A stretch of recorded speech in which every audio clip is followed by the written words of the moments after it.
Aleluia. Abram suas Bíblias em Mateus capítulo 3, do 13 ao 17.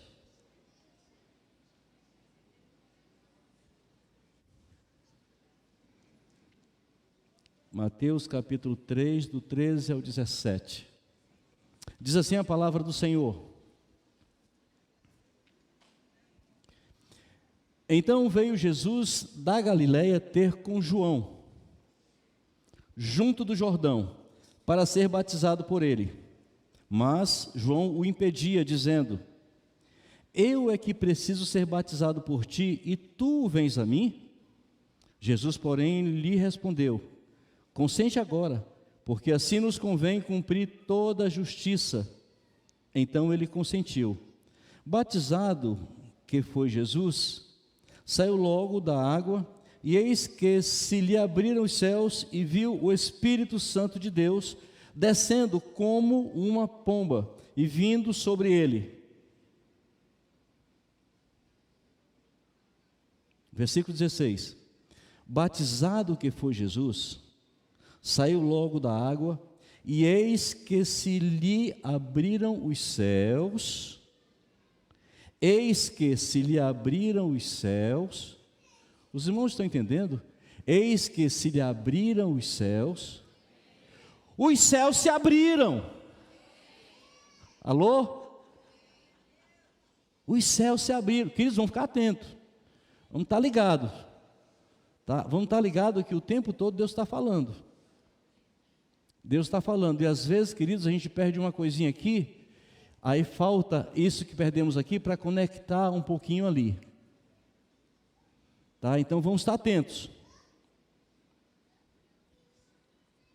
Batizado que foi Jesus, saiu logo da água, e eis que se lhe abriram os céus, e viu o Espírito Santo de Deus descendo como uma pomba e vindo sobre ele. E eis que uma voz do céu dizia: Este é meu Filho amado, em quem me comprazo. Aleluia. Glória a Deus. Queridos, se alguém vai a Nova York, passando ali onde aquelas torres gêmeas caíram, né, ali no World Trade Center, é impossível passar naquele lugar sem lembrar do 11 de setembro. Estou certo? É verdade ou não? Eu quero ouvir um pouquinho vocês, tá? Porque senão me dá sono. Quem vai dormir sou eu. Não me deixem dormir, tá? Então, é impossível passar por ali, naquele lugar, sem começar a vir à mente toda aquela catástrofe, toda aquela coisa que aconteceu, aqueles prédios caindo, aquela multidão de gente morrendo. É impossível passar. Por quê? Porque aquele lugar ficou marcado. É impossível alguém que vai a Israel, chegando lá em Jerusalém, indo até passando ali no Muro das Lamentações, é impossível não começar a pensar em alguns acontecimentos naquele lugar. Vai lembrar de Salomão na inauguração do templo, vai lembrar de Jesus aos 12 anos debatendo com os doutores, vai lembrar do templo que por várias vezes ele foi construído, aliás 2 vezes foi construído e foi derrubado, mas vai lembrar também de uma coisa, vai lembrar que foi, que há uma expectativa do templo ser erguido novamente, ser levantado novamente, mas dessa vez, de forma escatológica, dessa vez há uma expectativa, porque isso está totalmente relacionado à volta de Jesus. Alô? Então são lugares que marcam a vida da gente, marca a vida de quem passa por ali. Você começa a pensar sobre eventos, sobre coisas que aconteceram naquele lugar. Quando você passa no Rio Jordão, ali também, queridos, é rico de histórias da Bíblia, na palavra de Deus.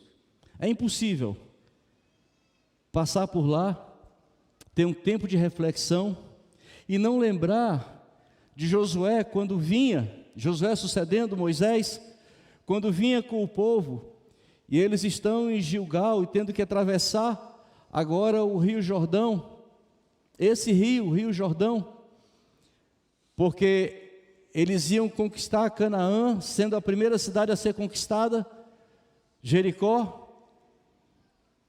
E é impossível não pensar que nesse rio, eles tiveram uma experiência sobrenatural, quando ali os sacerdotes entram com a arca, que pisam na água, e essas águas, pasmem os irmãos, está na palavra de Deus, lá em Josué, a partir do versículo do 3, a partir do 15, que as águas se partiram, e ficaram como muros de água. É impossível não lembrar, se você está diante do Rio Jordão, é impossível não lembrar que nesse rio aconteceu isso. É impossível não lembrar que nesse rio, um profeta renomado, um homem, um dos grandes profetas do Antigo Testamento, Elias, já no final do seu ministério, vindo ali com o seu discípulo Eliseu, seu servo Eliseu, seu aprendiz, e ele está agora diante do Rio Jordão. E naquele momento, Eliseu estava um tanto apreensivo, porque ele já sabia que a qualquer momento seria tomado o seu mestre, a qualquer momento o profeta seria tomado, e eles estão ali no Rio Jordão, e Elias decide passar o Rio Jordão. Então estava difícil, porque as águas transbordantes, águas profundas, mas ele, como um profeta, como um servo de Deus, ele tinha uma técnica. Tirou a capa, pegou a capa, tacou no rio, e as águas se partiram. Alô? Sabe, querido, as águas se partiram. Ele passou a pé enxuto, ele e Eliseu. Chegando lá, ele foi tomado por carros de fogo, ficando apenas Eliseu.